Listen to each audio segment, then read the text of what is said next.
Hello everyone, welcome back to my channel. I know exams है, pressure है, but don't worry, I am here for you.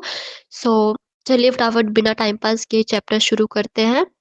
Chapter का नाम है clinical assessment and diagnosis. दोनों को पहले क्लियरली समझेंगे कि क्या है।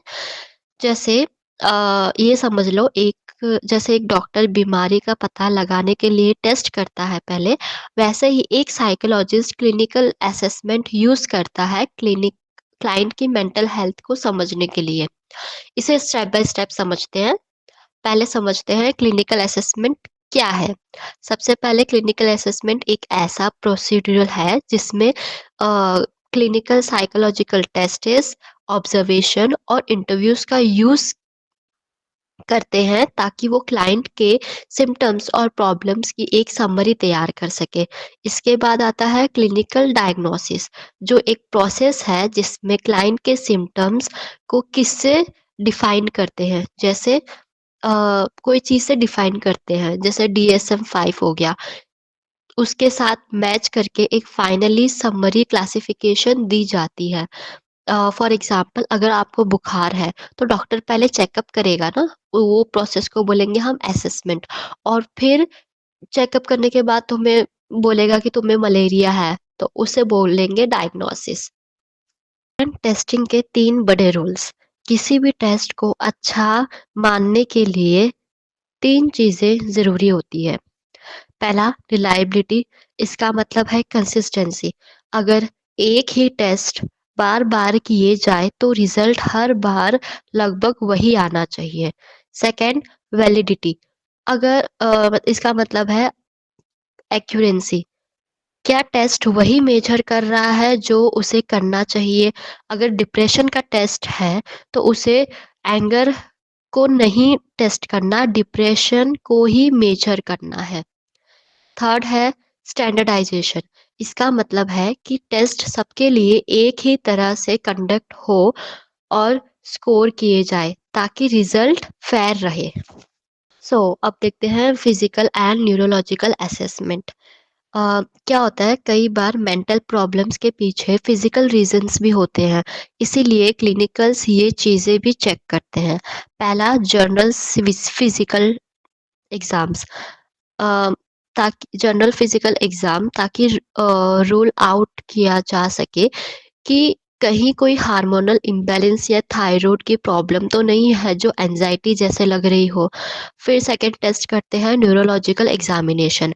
इसमें EEG मतलब ब्रेन वेव्स चेक करने के लिए, और ब्रेन स्कैन जैसे CAT स्कैन और MRI यूज होता है, जो ब्रेन के स्ट्रक्चर्स को दिखाती है। Third, one of my favourite, FMRI, functional MRI। ये सबसे कूल टेक्निक है क्योंकि ये ब्रेन्स के एक्शंस, ब्रेन को एक्शन में दिखाती है। मतलब जैसे कौन सा ब्रेन का पार्ट कब एक्टिव होता है, ये FMRI में पता चलता है। ओके, सो अब देखते हैं साइकोलॉजिकल असेसमेंट। इसमें मेन है इंटरव्यूज एंड ऑब्जर्वेशन। क्लिनिशियन आपके बिहेवियर और सोचने के तरीके को समझने के लिए ये दो टूल्स यूज करते हैं। पहले देखते हैं असेसमेंट इंटरव्यू क्या होता है। ये स्ट्रक्चर हो सकते हैं, फिक्स सवाल हो सकते हैं, या अनस्ट्रक्चर्स फ्री फॉलोइंग कन्वर्सेशन भी हो सकते हैं। मतलब इसमें कुछ क्वेश्चंस पूछ सकते हैं क्लाइंट को कि मेंटल हेल्थ के हिसाब से, तो उससे पता लगाया जा सकता है। या फिर सेकंड है क्लिनिकल ऑब्जर्वेशन। क्लिनिशियंस बस देखते हैं कि क्लाइंट कैसे बिहेव कर रहा है, उसकी बॉडी लैंग्वेज कैसी है, वो सब। एंड थर्ड है रेटिंग स्केल। इसमें क्लाइंट के बिहेवियर्स को नंबर में रेट करते हैं, जैसे 1 से 10 के बीच। अब देखते हैं साइकोलॉजिकल टेस्ट्स, प्रोजेक्टिव और ऑब्जेक्टिव्स। प्रोजेक्टिव टेस्ट्स में इसमें क्लाइंट्स को धुंधली इमेजेस दिखाई जाती है, जैसे TAT।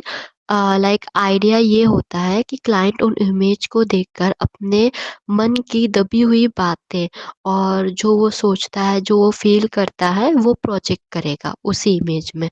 और सेकंड है ऑब्जेक्टिव टेस्ट। ये बहुत स्ट्रक्चर्ड होता है, जिसमें MMPI 2 जैसे इसमें ट्रू और फॉल्स वाले सवाल क्वेश्चंस होते हैं।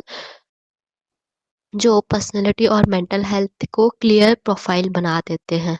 नाउ अब बहुत इम्पोर्टेंट टॉपिक, कल्चरल अवेयरनेस और एथिक्स। जैसे साइकोलॉजिस्ट को कल्चर कंपोनेंट होना चाहिए। जैसे एक टैक्स जो अमेरिका में बनाया गया है, शायद वो इंडिया में किसी गांव के इंसान के लिए सही ना हो। साथ ही कन्फर्डिटी का भी ध्यान रखना होता है। जैसे एक क्लाइंट की बातें तब तक सीक्रेट रखी जाती है जब तक किसी की भी जान का खतरा ना हो। नाउ देखते हैं डायग्नोसिस और डीएसएम। मेंटल डिसऑर्डर्स को क्लासिफाई करने के लिए डीएसएम 5 का यूज होता है। अ क्लिनिशियन डिसऑर्डर को तीन तरीके से देखते हैं। पहला, कैटेगोरिकल, यहाँ या तो आप बीमार हो या नहीं हो, ये कैटेगराइज करता है। सेकंड, डायमेंशनल, आप कितने बीमार हो स्केल पर चेक करना।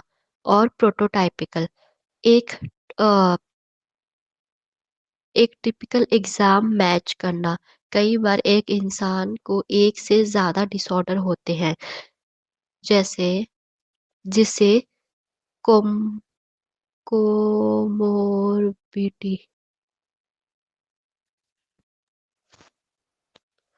प्रोटोटाइप, एक एक टिपिकल एग्जाम से मैच करना। कई बार एक इंसान को एक से ज्यादा डिसऑर्डर होते हैं, जिसे कोमोबिडिटी कहते हैं।